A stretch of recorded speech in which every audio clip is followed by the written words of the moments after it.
새벽의 공기는 얼음처럼 차가웠다. 윤정은 느리게 눈을 떴다. 창문 틈 사이로 밀려든 뿌연 새벽빛이 이불 끝을 감싸며 방 안을 은은히 채웠다. 벽식의 초침이 똑딱 마치 오래된 심장의 박동처럼 조용히 하루의 시작을 알렸다. 침대 머리맡엔 작은 사진 액자가 있었다. 그 속엔 딸 지수의 미소가 담겨 있었다. 지수의 옆에는 윤정이 아직도 완전히 믿지 못하는 남자 태준이 있었다. 그녀는 손끝으로 액자의 유리를 천천히 닦았다. 저 미소가 진심이길 입술이 거의 들리지 않게 움직였다. 이제는 수십억의 거래보다 더 무거운 하루가 그녀를 기다리고 있었다. 오늘 윤정은 회장이 아니라 한 사람의 노동자로 살기로 한 날이었다. 거울 앞에 섰다. 피부는 거칠고 눈가엔 깊은 주름이 패였다. 하지만 눈빛만큼은 그 어느 날보다 또렷했다. 청바지를 꺼내 입고 낡은 셔츠를 단정히 여몄다. 오래된 단추가 삐뚤게 잠겼지만 그녀는 굳이 바로잡지 않았다. 이게 지금의 나야. 손가락 끝에 묻은 비누 거품이 거울 위에 작은 원을 남겼다. 커피포트를 올렸다. 끓는 물의 소리가 방 안을 채우자 그녀의 심장도 같은 박자로 뛰기 시작했다. 향긋한 커피 냄새에 조금은 긴장이 풀릴 법했지만 그녀의 시선은 멀리 탁자 위 봉투에 머물러 있었다. 봉투 속에는 짧은 메모 한 장.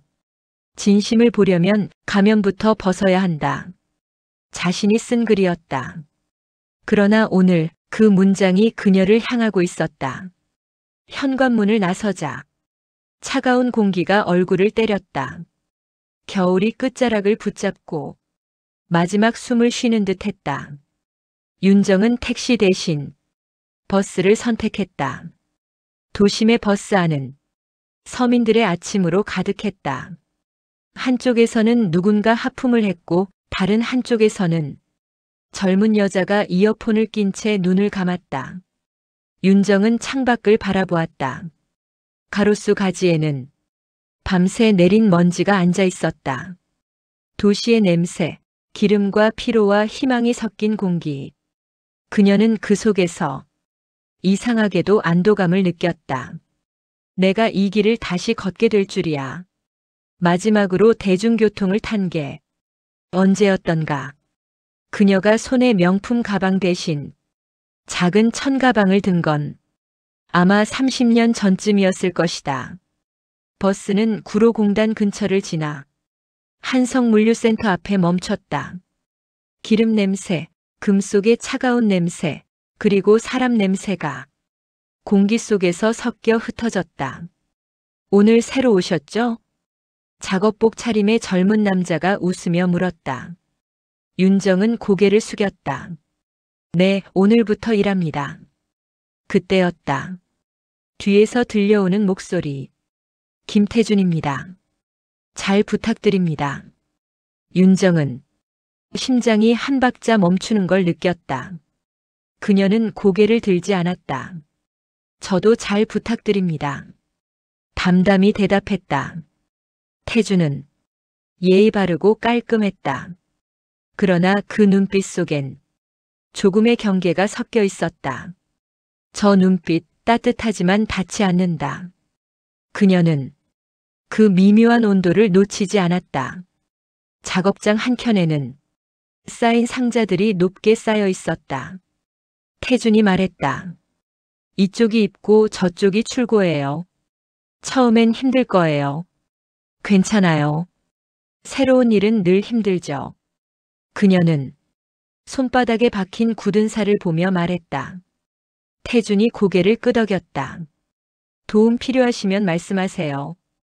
윤정은 미소를 지었다. 고맙지만 괜찮아요. 작은 대화였지만 그 속엔 묘한 기류가 흘렀다. 태준은 그녀가 어딘가 낯설게 느껴졌다. 평범한 근로자 같지 않았다. 그의 직감은 미묘한 의문을 남겼다. 이 사람 무엇을 숨기고 있지? 점심시간. 윤정은 구석에 앉아 식은 도시락을 펼쳤다. 계란말이, 김치, 식은 밥. 지수 어릴 적 남편이 일하던 날 싸주던 도시락과 똑같았다. 그때의 냄새, 그때의 온기, 그때의 목소리들이 순식간에 그녀의 머릿속을 덮쳤다. 여보, 오늘 반찬은 계란말이야? 그때 남편은 그렇게 웃었었다. 윤정은 젓가락을 멈췄다. 눈가가 약간 젖었다. 그때 태준이 다가와 말했다. 혼자 드세요? 저랑 같이 드시죠. 그녀는 잠시 망설이다가 고개를 끄덕였다. 태준은 자기 반찬통을 열며 말했다. 저희 어머니가 해주신 거예요. 요즘은 건강이 좀 안 좋으셔서. 그 한마디에 윤정의 시선이 멈췄다. 그녀는 묻지 않았다. 다만 그 말 속에 조용한 슬픔이 들렸다. 어머니께 꼭 건강하시라고 전해주세요. 태준이 고개를 숙였다. 감사합니다. 식사 후 태준이 자리에서 일어나며 말했다. 퇴근 후 잠깐 이야기 좀 가능할까요? 윤정의 손끝이 멈췄다. 그녀의 심장은 아직도 회장일 때처럼 단단하게 뛰었다. 네, 괜찮아요. 창고 안의 형광등이 깜빡였다. 그 빛 속에서 윤정의 눈빛이 번쩍였다. 그녀는 생각했다. 이제 시작이다. 이 남자의 진심을 알아낼 때까지 나는 멈추지 않는다. 바람이 불었다. 쇠냄새, 먼지, 사람의 땀내가 뒤섞여 묘한 현실감을 만들었다. 그녀는 그 냄새 속에서 이상한 따뜻함을 느꼈다. 그건 오래전 남편과 함께 일하던 시절의 냄새였다. 그리고 그 기억 속에서 그녀의 입가에 아주 미세한 미소가 번졌다. 그래, 이제 진짜 하루가 시작되는구나. 작업이 끝나갈 무렵 창고 안 공기가 무겁게 가라앉았다.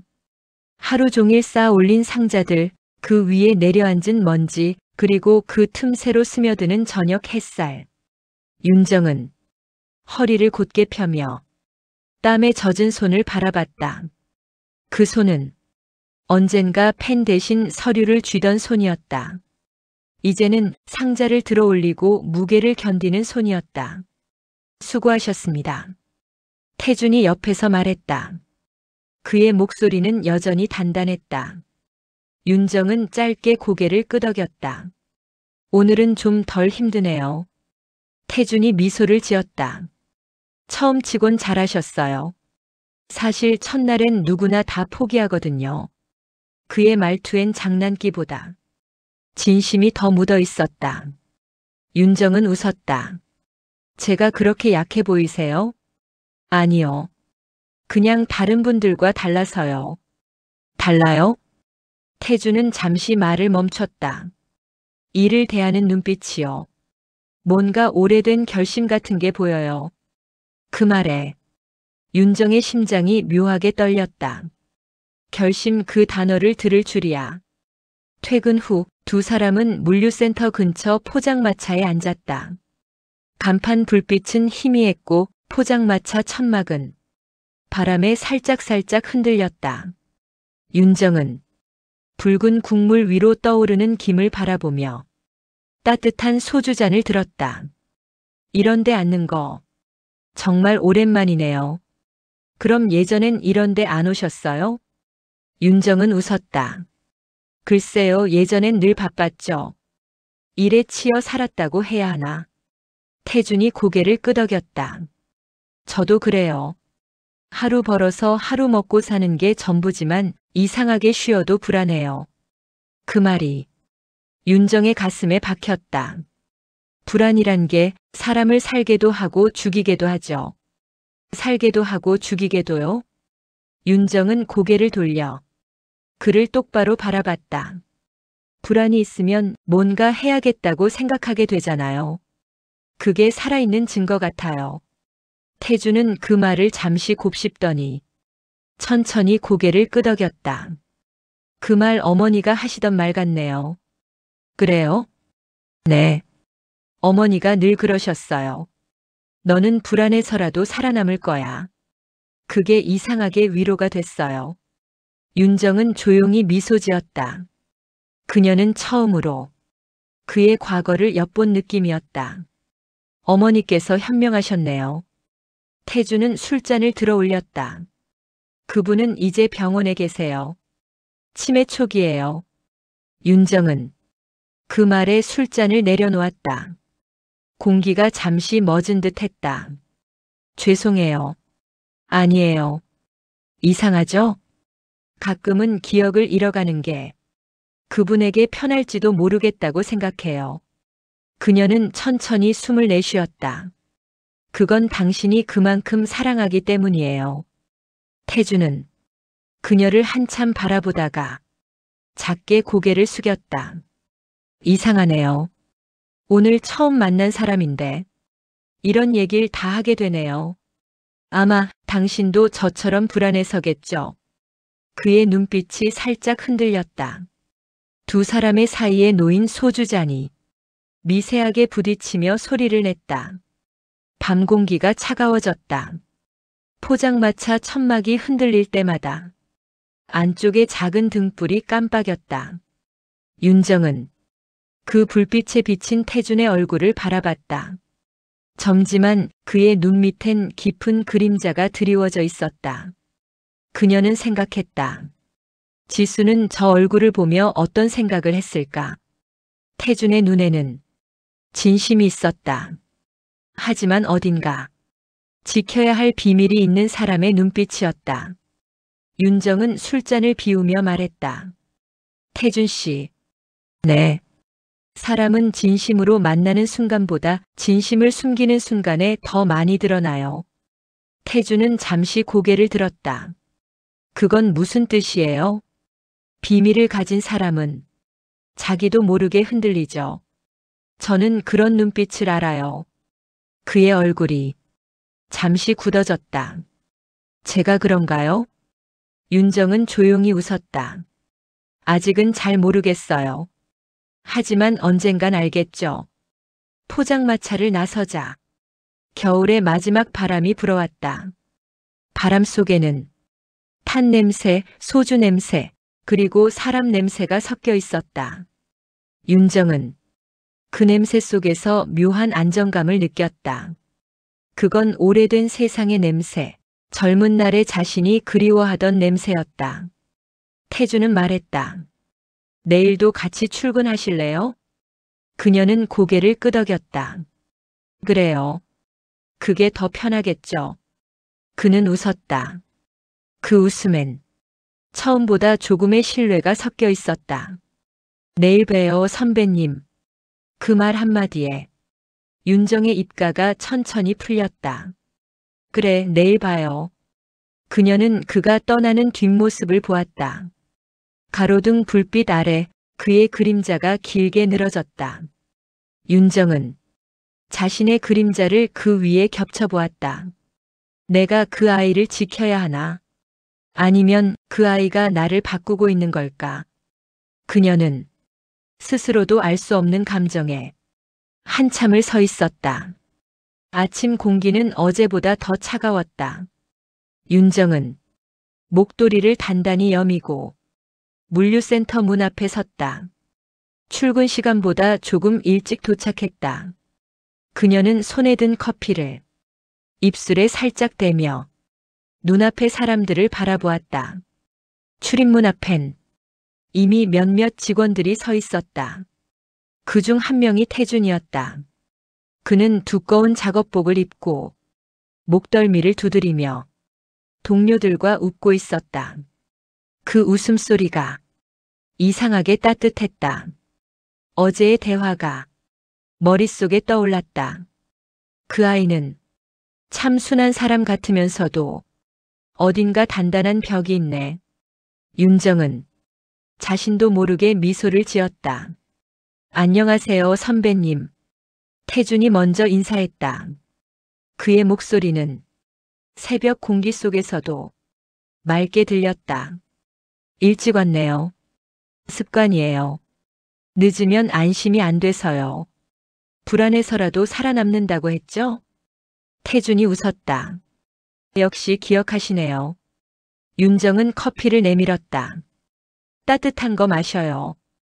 오늘 좀 매서울 것 같아요. 태준은 잠시 머뭇거리더니 두 손으로 커피를 받았다. 감사합니다. 그의 손끝이 살짝 떨렸다. 윤정은 그 작은 떨림에서 어딘가 불안한 예감을 느꼈다. 작업이 시작됐다. 커다란 창고 안은 기계 소리와 발자국 소리로 가득 찼다. 윤정은 무게를 맞추며 박스를 정리했다. 몸은 힘들었지만 이상하게 마음은 안정됐다. 움직이는 게 좋다. 생각이 덜 나니까. 그녀가 박스를 들어 올리려던 순간 뒤에서 누군가 급히 외쳤다. 조심하세요. 그 말과 동시에 천장 쪽에서 떨어진 상자가 바로 옆을 스쳤다. 쾅! 소리가 창고 안에 울려 퍼졌다. 윤정은 그 충격에 잠시 멈춰섰다. 심장이 두근거렸다. 태준이 달려왔다. 괜찮아요? 다친 데 없어요? 그녀는 놀란 숨을 고르며 말했다. 괜찮아요. 정말 괜찮아요. 그의 손이 그녀의 팔을 붙잡고 있었다. 단단했지만 따뜻했다. 진짜 괜찮으세요? 그녀는 고개를 끄덕였다. 별일 아니에요. 조심성 없는 건 나였어요. 아니에요. 이 구역은 제가 정리해야 했는데. 그의 얼굴이 심하게 굳어 있었다. 윤정은 그 표정을 보고 알았다. 그는 자신을 탓하고 있었다. 태준 씨, 그가 고개를 들었다. 사람 일은 다 그런 거예요. 잘하고 싶어도 실수는 하게 돼요. 그의 눈빛이 흔들렸다. 그 말, 그분이 하시던 말이네요. 누구요? 어머니요. 윤정은 미소 지었다. 당신 어머니는 참 좋은 분이었겠네요. 그의 입술이 살짝 떨렸다. 그녀는 그것을 아무 말 없이 바라봤다. 잠시 후 점심시간이 되었다. 두 사람은 창고 구석에 앉아 도시락을 함께 먹었다. 선배님, 이 일 계속할 생각 있으세요? 왜요? 그냥요. 가끔은 이런 곳에 오래 있으면 사람이 변하거든요. 윤정은 젓가락을 내려놓았다. 변한다는 건 나쁜 거예요? 좋을 때도 있고 나쁠 때도 있죠. 근데 대부분은 그가 말을 흐렸다. 무뎌져요. 그녀는 그 말에 잠시 침묵했다. 무뎌지는 건 살기 위해 필요한 과정이에요. 태준이 고개를 들었다. 그게 꼭 필요한가요? 윤정은 천천히 대답했다. 상처가 아물려면 피부가 굳어야 하잖아요. 마음도 그래요. 그는 한참 동안 그 말을 가만히 듣고 있었다. 그리고 조용히 말했다. 근데 가끔은 아물지 않는 상처가 더 편할 때도 있어요. 그 말에 윤정의 눈빛이 흔들렸다. 그녀는 그가 무슨 말을 하는지 알 것 같았다. 작업이 끝난 오후 센터 안은 조용했다. 사람들이 하나둘 퇴근하고 형광등 불빛만 남았다. 윤정은 창고 끝에 놓인 청소 도구를 정리했다.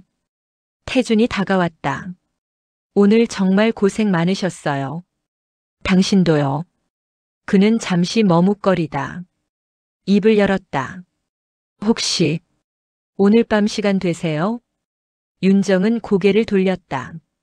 왜요? 그냥 같이 걷고 싶어서요. 그녀는 잠시 생각하다 고개를 끄덕였다. 그래요. 오늘은 그게 좋겠네요. 밤거리엔 가로등 불빛이 길게 늘어져 있었다. 차가운 공기 속에서도 서로의 발걸음이 나란히 맞춰졌다. 태준 씨. 네. 사람이 진심을 드러내는 순간은 언제라고 생각해요? 그는 잠시 생각했다. 아마 아무 말도 못할 때요. 왜요? 그땐 머리보다 마음이 먼저 움직이니까요. 그녀는 그 말을 듣고 천천히 미소를 지었다. 맞아요. 말보다 침묵이 더 많은 걸 말하죠. 잠시 두 사람 사이에 바람이 스쳤다. 그 바람은 차가웠지만 이상하게 따뜻했다. 윤정은 속으로 생각했다. 이 아이는 무언가 숨기고 있다. 하지만 그 비밀이 나를 점점 끌어당긴다. 그녀의 발걸음이 조금 느려졌다. 태준이 물었다. 괜찮으세요? 괜찮아요. 그냥 오래된 기억이 좀 떠올라서요. 그의 눈빛이 잠시 흔들렸다. 기억은 언제든 돌아오더라고요. 그녀는 그 말을 듣고 가만히 그를 바라봤다. 그의 눈 안엔 슬픔과 결심이 동시에 있었다. 그날 밤 윤정은 잠을 이루지 못했다. 불 꺼진 방 안에서 그녀는 창밖을 바라보았다. 거리의 불빛이 흔들렸다. 그 불빛 사이로 태준의 얼굴이 떠올랐다. 그 아이는 왜 그렇게 말했을까? 그녀는 이상하게도 불안하지 않았다. 오히려 오랜만에 살아있는 기분이 들었다. 윤정은 그날 이후로 이상한 감정을 느꼈다. 처음엔 단순한 호감이라 생각했다.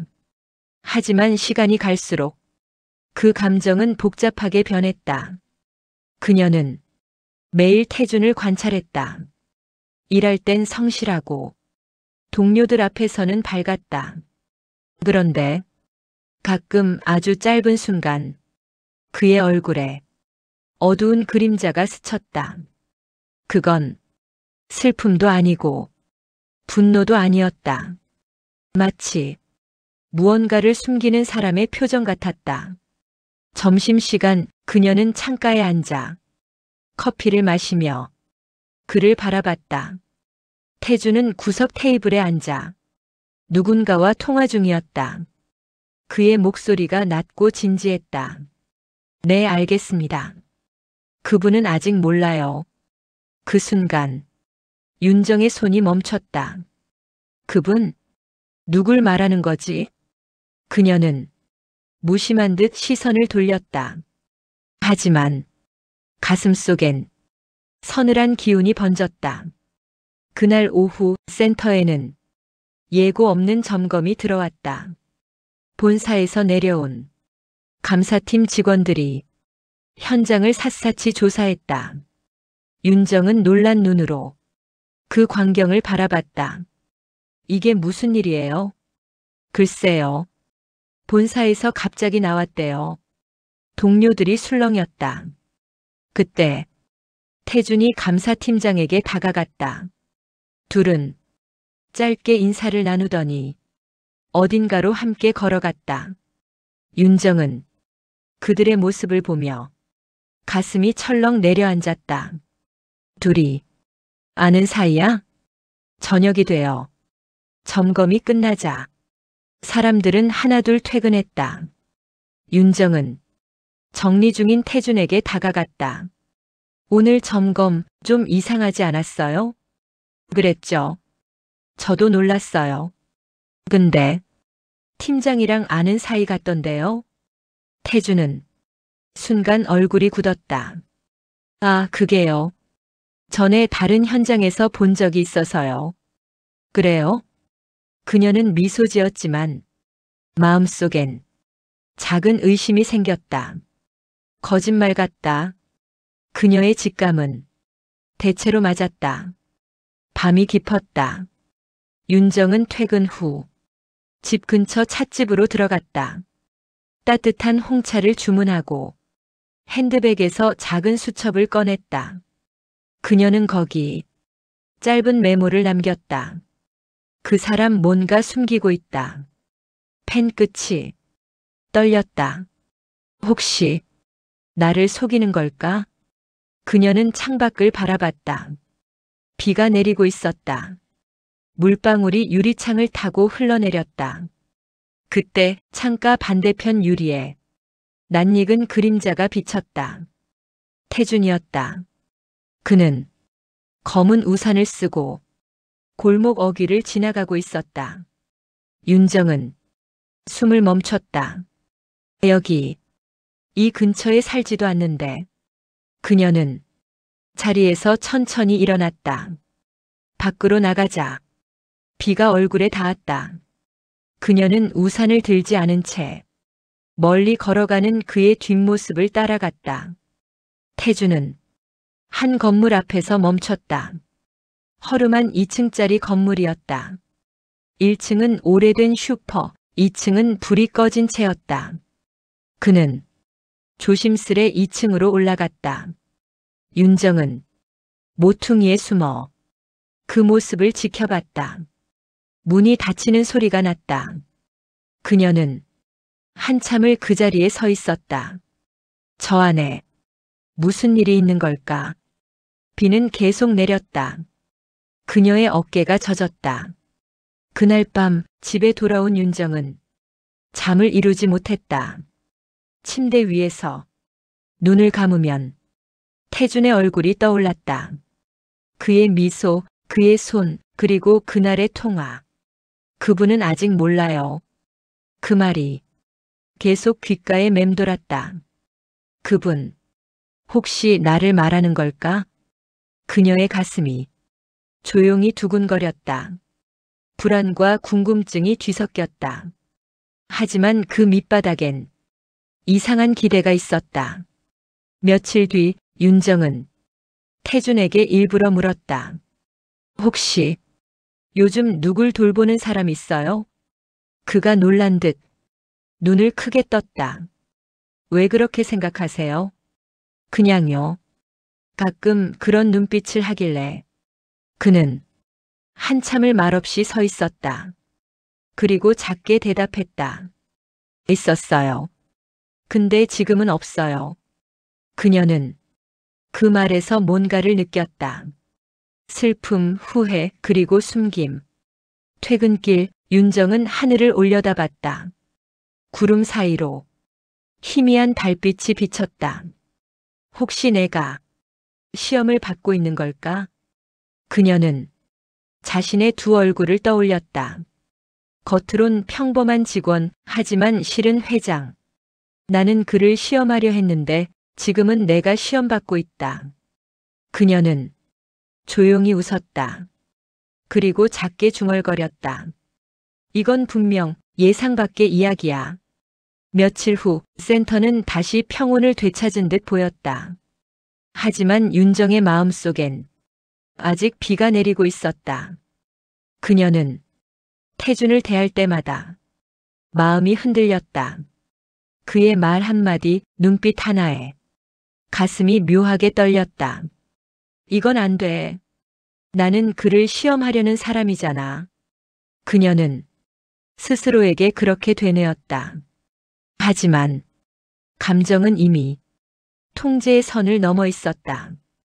그날 오후 윤정은 뜻밖의 전화를 받았다. 비서실장이었다. 회장님, 큰일입니다. 본사 내부에서 누군가 정보가 새고 있습니다. 그녀는 순간 멈췄다. 정보가 새요? 예, 본사 이사진 일부와 관련된 자료가 외부로 나갔습니다. 지금 감사팀이 비밀리에 조사 중인데. 비서실장은 목소리를 낮췄다. 그 내부 인물이 혹시 그 청년일 수도 있다는 얘기가 있습니다. 윤정은 숨을 깊게 들이켰다. 무슨 근거로요? 최근 그 청년이 본사 시스템에 접근한 흔적이 발견됐습니다. 그 외부 점검팀도 그날 그와 접촉했습니다. 그녀는 손에 든 펜을 떨어뜨렸다. 머리가 하얘졌다. 확실합니까? 아직 단정은 못합니다. 하지만 회장님 직접 확인하시는 게 좋을 것 같습니다. 그녀는 휴대폰을 내려놓았다. 창밖엔 하얀 햇살이 비쳤지만 그녀의 마음은 먹구름처럼 무거웠다. 그랬던 거야?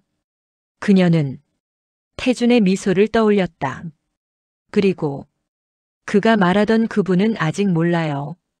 그 대사가 다시 들려왔다. 퇴근 시간 윤정은 일부러 태준을 기다렸다. 사람들이 하나둘 떠나고 센터 안엔 형광등만 희미하게 남았다. 그녀는 조용히 물었다. 태준 씨, 오늘 잠깐 이야기 좀 할 수 있을까요? 그는 놀라며 고개를 끄덕였다. 네, 물론입니다. 둘은 센터 뒤편 작은 회의실로 들어갔다. 불빛이 노랗게 비추고 유리창엔 저녁 노을이 스며들었다. 윤정은 손에 든 서류를 꺼냈다. 이게 뭔지 알겠어요? 그가 서류를 들여다봤다. 순간 그의 표정이 굳었다. 이건 제 로그 기록이네요. 맞아요. 본사 시스템에 접속한 흔적. 왜 그랬죠? 태주는 입을 열지 못했다. 그녀의 목소리는 조용했지만 단단하게 떨리고 있었다. 난 당신을 믿고 싶었어요. 하지만 이건 설명해야 할 일이에요. 그는 한참 동안 아무 말이 없었다. 그리고 조용히 입을 열었다. 회장님, 아니 윤정 씨, 이제는 말씀드려야겠네요. 그녀의 눈이 커졌다. 뭐라고요? 태주는 깊게 숨을 내쉬었다. 저는 사실 당신의 비밀을 이미 알고 있었습니다. 순간 윤정의 얼굴에서 피가 가셨다. 무슨 소리죠? 당신이 이 센터의 평범한 직원이 아니라는 걸 처음 봤을 때부터 느꼈습니다. 하지만 저는 그걸 문제 삼지 않으려 했어요. 그저 당신이 어떤 사람인지 알고 싶었을 뿐입니다. 윤정은 한 걸음 뒤로 물러섰다. 그럼 내가 당신을 속였던 걸 알면서도 다 지켜봤다는 거예요? 그렇습니다. 왜요? 왜냐면 저도 속이고 있었으니까요. 순간 공기가 얼어붙었다. 저도 이 회사 내부 감찰팀에서 파견된 사람입니다. 당신의 위장 근무를 감시하라는 명령을 받았죠. 윤정은 그 자리에 굳었다. 눈빛이 흔들렸다. 그럼 처음부터 다 알고 있었단 말이에요? 태주는 고개를 끄덕였다. 하지만 점점 그렇게 할 수 없게 됐습니다. 그는 손에 쥔 명찰을 내려놓았다. 처음엔 임무였어요. 그런데 당신을 보면서 제 인생이 흔들렸습니다. 제가 그동안 믿어왔던 권력, 성공, 충성심이 무엇을 위한 건지 다시 생각하게 됐습니다. 윤정은 숨을 내쉬었다. 방 안엔 형광등 소리만 들렸다. 그녀는 작게 중얼거렸다. 우린 서로를 시험하려고 했는데 결국 우리 자신을 드러낸 셈이네요. 그날 밤 윤정은 홀로 사무실에 남았다. 태준이 남기고 간 명찰을 바라보며 작게 속삭였다. 이제 진짜 이야기가 시작되는구나. 창밖에는 비 대신 별빛이 흩어지고 있었다. 공장은 야간조의 기계음으로 가득했다. 쇳소리가 벽에 부딪히며 울렸다. 바람은 차가웠고 바닥엔 기름 냄새가 났다. 은희는 하루를 마치고도 자리를 뜨지 못했다. 공장 한쪽 깨진 유리창 너머로 별빛이 부서지듯 흩어졌다. 그녀의 손끝에는 오늘도 미처 닦지 못한 먼지가 묻어 있었다. 흰 손톱 밑으로 기름이 스며 있었다. 그때 문이 삐걱거리며 열렸다. 태준이 들어왔다. 그의 얼굴은 피곤에 절어 있었지만 눈빛만큼은 유난히 또렷했다. 아직 안 가셨어요, 어머니? 그 말에 은희는 순간 멈칫했다. 그는 어머니라 부르지 않았다. 하지만 그날따라 그 단어가 낯설지 않게 들렸다. 이제 가려고. 은희는 웃었다. 하지만 목소리는 떨리고 있었다. 태주는 잠시 그녀 앞에 서더니 조심스럽게 봉투 하나를 내밀었다. 이거 저희 조가 내일 낼 보고서예요. 팀장님이 없어서 제가 대신 정리했어요. 은희는 봉투를 받았다. 손끝이 닿는 순간 묘한 전류가 흐르듯 미세한 떨림이 전해졌다. 태준 씨는 참 성실하네요. 그녀가 말했다. 그냥 해야죠. 누군가는 해야 하니까요. 그 말이 공장 한쪽의 형광등 불빛보다 더 밝게 느껴졌다. 은희는 잠시 그를 바라봤다. 가난하지만 단단한 사람, 누구보다 책임감 있는 사람. 그런데 그 눈빛 속에 어딘가 익숙한 그림자가 있었다. 태준 씨 실례지만 그녀는 조심스레 말을 꺼냈다. 혹시 예전에 한성재단이라는 이름 들어본 적 있나요? 태준의 눈이 잠시 흔들렸다. 그리고 이내 고개를 끄덕였다. 예, 어릴 때 잠깐. 그 재단에서 후원받은 적이 있습니다. 은희의 심장이 크게 요동쳤다. 손끝이 차갑게 식었다. 그 재단은 바로 그녀가 20년 전 세운 자선재단이었다. 그리고 그때 후원받은 아이들 중 한 명이 잃어버린 사위의 아들이라는 사실을 그녀는 기억하고 있었다. 그 아이 이름이 혹시 태준이었나요? 그녀의 목소리는 속삭임에 가까웠다. 태준은 놀란 눈으로 그녀를 바라봤다. 회장님 그걸 어떻게... 순간 모든 게 멈춘 듯 했다. 기계음도 바람도 심지어 형광등의 미세한 진동마저 멎은 듯 했다. 태준 씨나 사실은... 그녀의 입술이 떨렸다. 그때 문 밖에서 누군가의 발소리가 들려왔다. 감시팀이었다. 은희 회장님 여기 계셨습니까? 공장장이 급히 달려왔다. 은희는 태준을 바라봤다. 그 눈빛엔 말할 수 없는 것들이 뒤섞여 있었다. 놀람, 슬픔, 그리고 이해. 그녀는 봉투를 그의 손에 다시 쥐어줬다. 이건 당신이 지켜야 할 거예요. 그녀는 조용히 미소 지었다. 그리고 천천히 자신의 정체를 숨긴 채 문을 나섰다. 그날 밤 태주는 공장 한가운데 홀로 남았다. 멀리서 형광등 불빛이 깜빡였다. 그 빛 아래서 그는 봉투를 꼭 쥔 채 한참을 서 있었다. 밖은 겨울의 초입, 바람 속에는 철냄새와 눈 예보가 섞여 있었다. 진실은 때로 한밤의 기계음 속에서 가장 선명하게 들려온다. 다음 날 아침 공장 입구엔 낯선 검은 차들이 줄지어 섰다. 임원 몇 명이 허둥지둥 내리더니 직원들을 정리해 세웠다. 모두 잠시 작업을 멈춰 주십시오. 스피커에서 메마른 목소리가 울렸다. 그 순간 누군가가 은희를 향해 달려왔다. 비서였다. 숨이 턱까지 차오른 얼굴이었다. 회장님, 기자들이 왔습니다. 정체가 이미 기사로 나갔습니다. 그녀는 말없이 하늘을 올려다봤다. 회색 구름이 낮게 깔려 있었다. 이윽고 하얀 눈발이 한 조각 흩날렸다. 기계음은 멈췄고 사람들의 속삭임이 공장 안을 메웠다. 회장이 직접 일하던 거야? 왜 숨겼을까? 은희는 천천히 헬멧을 벗었다. 이마에 맺힌 땀방울이 겨울 햇살에 반짝였다.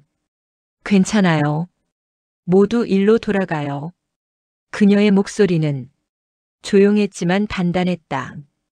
그러나 태주는 움직이지 못했다. 기계 옆 조용히 서서 그녀를 바라보고 있었다. 그의 눈 속엔 놀람도 분노도 슬픔도 아닌 복잡한 이해의 그림자가 비쳤다. 그날 오후 은희는 본사로 돌아가지 않았다. 그녀는 공장 근처의 오래된 찻집에 들렀다. 따뜻한 보리차 냄새가 서늘한 공기 사이로 스며들었다. 가게 안에는 오래된 시계가 딸깍딸깍 조용히 울렸다. 문이 열렸다. 태준이 들어섰다. 두 손엔 낡은 서류 봉투가 들려 있었다. 이걸 돌려드리려고 왔습니다. 그의 말은 단호했지만 그 속엔 망설임이 묻어 있었다.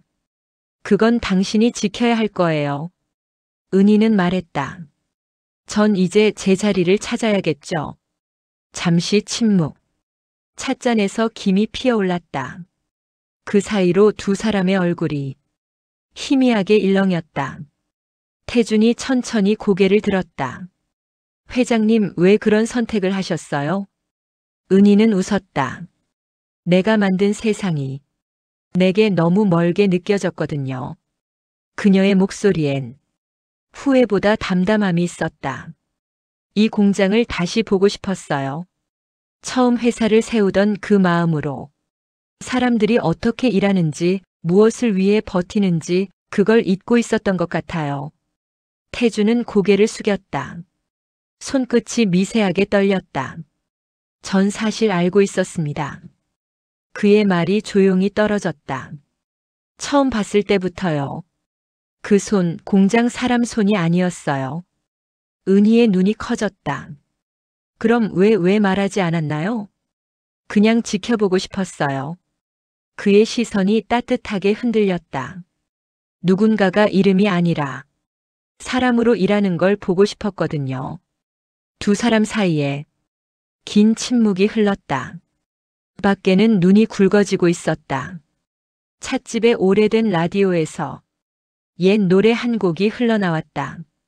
가느다란 멜로디가 두 사람 사이를 조용히 메웠다. 은희가 미소 지었다. 당신 참 이상한 사람이에요. 태준이 고개를 끄덕였다. 회장님도요. 잠시 후 그녀는 자리에서 일어섰다. 이제 그만 가보세요. 난 잠시 더 머물다 갈게요.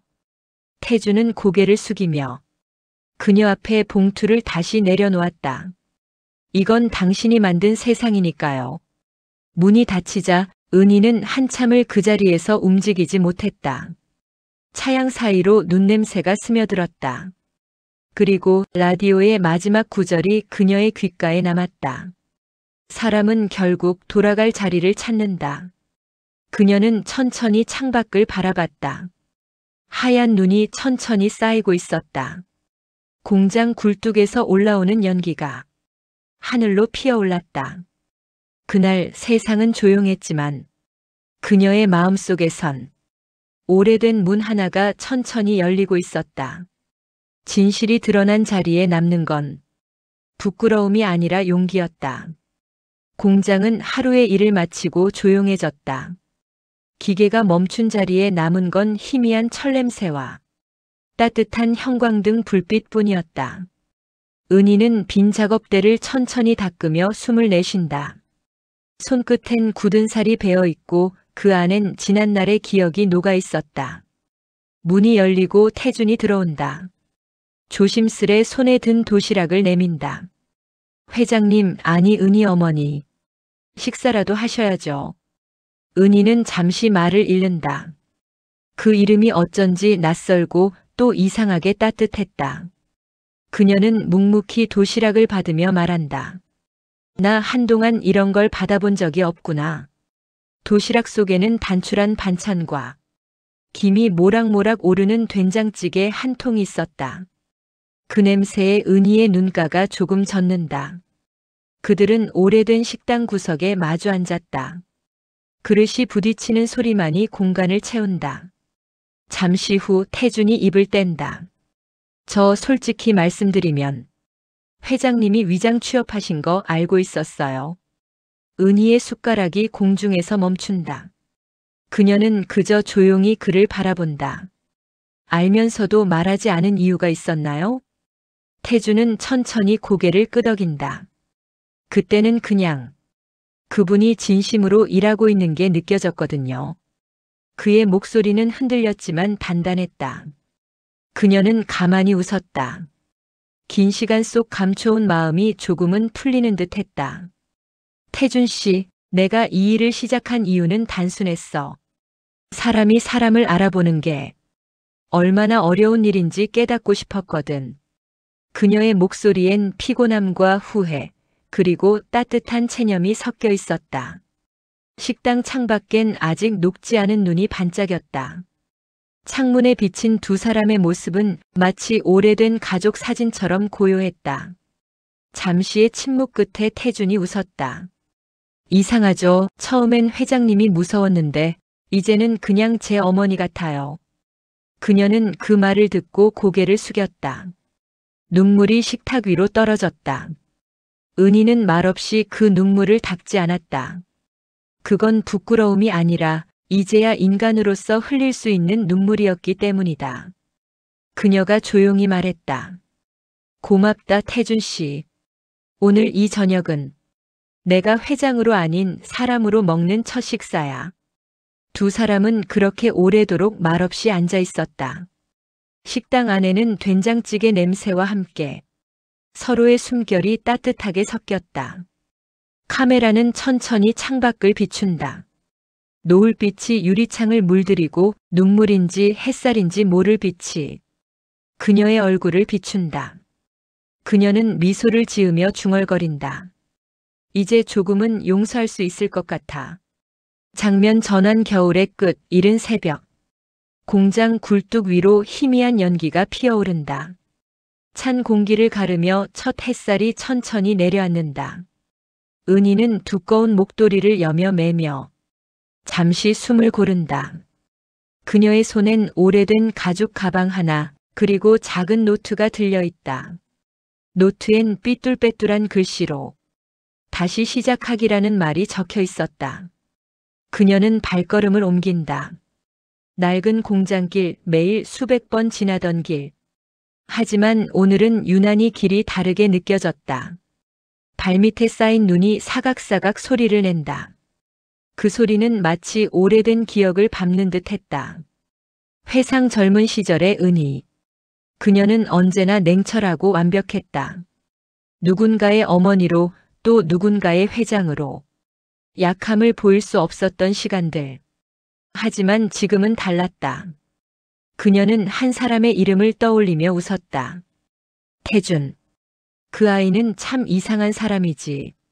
그녀는 그날의 식사를 떠올렸다. 된장찌개의 냄새, 그리고 그 안에서 피어오르던 인간의 온기. 그것은 단순한 저녁이 아니었다. 그녀의 마음속에서 굳게 닫힌 문이 조용히 열리던 순간이었다. 장면 공장 밖 길목. 눈이 반쯤 녹은 길가에서 태준이 손을 흔들며 달려온다. 어머니, 오늘도 일찍 나오셨네요.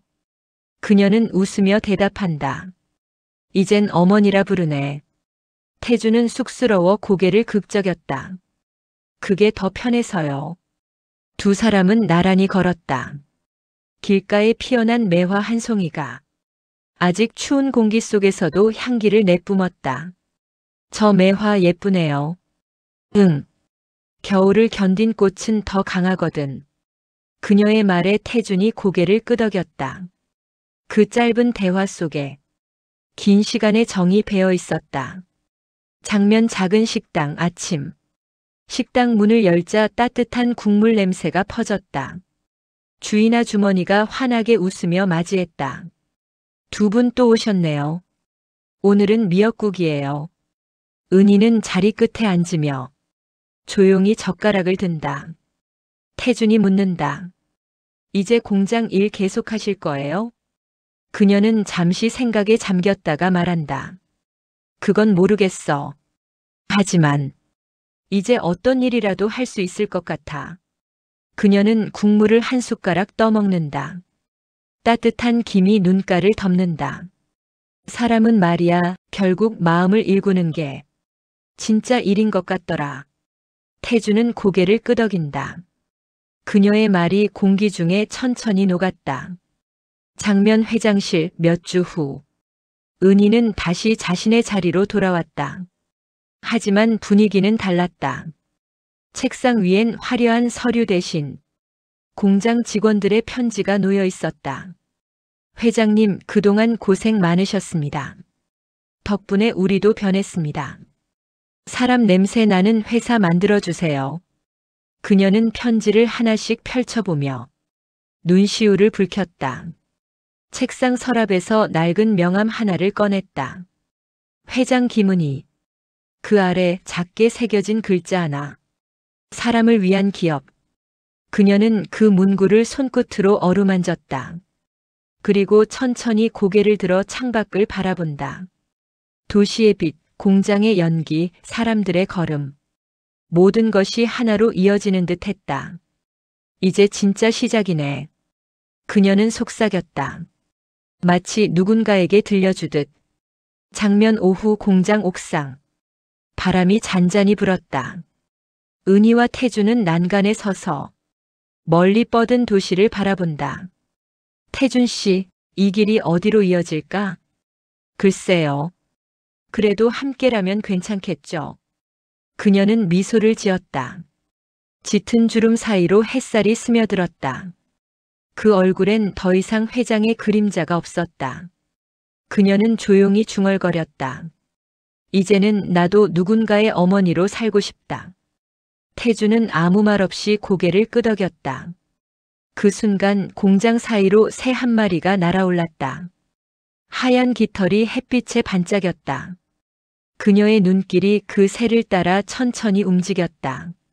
그리고 작게 미소 지었다. 이제 괜찮아. 나레이션 잔잔한 음악 위로 흐르며 그녀는 다시 걸음을 내딛었다. 권력도 이름도 명예도 이제는 중요하지 않았다. 그녀가 얻은 건 단 한 가지, 사람의 마음이었다.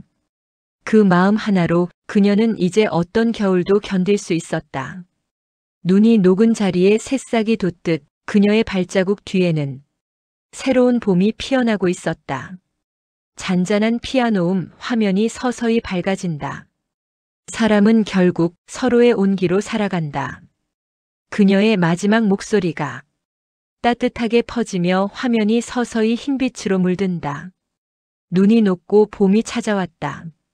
차가운 바람 대신 살짝 풀냄새가 섞인 바람이 은희의 뺨을 스쳐 지나갔다. 공장 마당엔 분홍빛 매화가 가지마다 피어나 있었다. 그녀는 발끝으로 흙을 살짝 밟아보았다. 촉촉한 감촉이 전해졌다.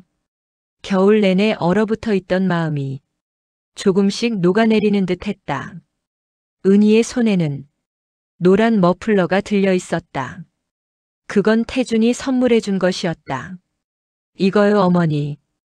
이제 겨울은 갔으니까요. 그날의 따뜻한 목소리가 아직 귓가에 남아 있었다. 그녀는 하늘을 올려다보았다. 햇살이 유리창에 반사되어 부드럽게 눈부셨다. 참 따뜻하네. 그녀는 중얼거리듯 말했다. 퇴근 시간 무렵 작업복을 입은 직원들이 하나둘 문을 나선다. 손엔 도시락통, 얼굴엔 고단하지만 밝은 미소. 그녀는 그 모습을 조용히 바라본다. 예전 같았으면 그저 효율과 숫자만 생각했을 것이다. 그런데 오늘은 다르다. 그녀는 속으로 말했다. 이 사람들도 다 나 같은 사람이지. 그녀가 불렀다. 오늘도 고생했어요. 직원 하나가 놀라며 돌아본다. 회장님이 이런 말씀 다 하시네요. 은희는 웃었다. 이제 나도 사람 좀 되어가나 봐요. 그 말에 모두가 웃었다. 웃음소리는 공장 벽에 부딪혀 잔잔한 메아리로 남았다. 한쪽 구석엔 그녀가 만든 작은 정원이 있었다. 돌 사이사이 피어난 작은 꽃들과 태준이 심은 나무 한 그루. 그 옆엔 사람이 자라는 곳이라고 적힌 작은 나무패가 꽂혀 있었다. 그녀는 물뿌리개를 들고 조심스레 물을 준다. 햇살이 물방울 위에서 반짝였다. 이젠 이 아이들이 나를 키우겠지. 은희는 속삭였다. 낡은 책상 위엔 서류 대신 사진 몇 장이 남아 있었다. 공장 사람들과 함께 웃는 사진, 그리고 태준의 사진. 그녀는 손끝으로 그 사진을 조용히 닦아냈다. 고맙다, 태준아. 그녀의 눈가에 눈물이 맺혔다. 그 눈물은 슬픔이 아니었다. 긴 시간 끝에 온 평화였다. 주말이면 그녀는 강가를 걸었다. 예전엔 차 안에서만 보던 세상이 이제는 걸으며 느끼는 세상이 되었다. 갈대 사이로 바람이 불고 멀리서 아이들 웃음소리가 들렸다. 햇살은 강물 위에서 반짝였다.